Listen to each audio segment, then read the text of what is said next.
Thiruvithamkoor Devaswom board പ്രസിഡന്റിന്റെ personal secretary B ബിനുവിനെതിരെ അഴിമതി അന്വേഷണം നടത്തണമെന്ന ഉത്തരവുമായി ഓംബുഡ്സ്മാൻ. ബിനുവിനെതിരെ ദേവസ്വം ജീവനക്കാർ നൽകിയ പരാതിയുടെ അടിസ്ഥാനത്തിലാണ് ഉത്തരവ്. ഉത്തരവിന്റെ പകർപ്പ് ജനം ടിവിക്ക് ലഭിച്ചു. ജനം ബ്രേക്കിംഗ്.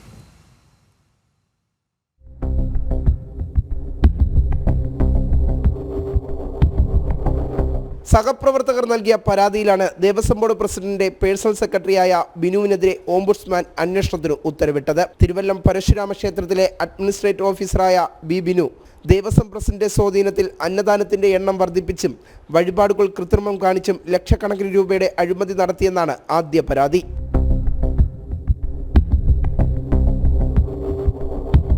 രണ്ടായിരത്തി 2022-23 കാലയളവിൽ മലയാലപ്പുഴ ദേവസ്വം അഡ്മിനിസ്ട്രേറ്റീവ് ഓഫീസറായി ജോലി ചെയ്യുന്ന സമയത്ത് ഈ ക്ഷേത്രത്തിലെ തളിത്തസ്തികയിൽ ജോലി ചെയ്യുന്ന സ്ത്രീയെ അപമാനിച്ചു എന്ന പരാതിയിൽ നടപടി ഉണ്ടാക്കാത്ത സാഹചര്യത്തിൽ കൂടിയാണ് സഹപ്രവർത്തകരായ ജീവനക്കാർ കോടതിയെ സമീപിച്ചത്. ഈ പരാതികളിലാണ് ഓംബുഡ്സ്മാൻ അന്വേഷണത്തിന് ഉത്തരവിട്ടത്. പലതവണ ദേവസ്വം പ്രസിഡന്റ് പേഴ്സണൽ സെക്രട്ടറിയായ ബിനുവിനെതിരെ വിവിധ പരാതികൾ ദേവസ്വം ജീവനക്കാർ നൽകിയിരുന്നെങ്കിലും നടപടി സ്വീകരിക്കാൻ ബോർഡ് തയ്യാറായില്ല എന്ന ആക്ഷേപവും നിലനിൽക്കുന്നു. വി വിനീഷ്, ജനം, തിരുവനന്തപുരം.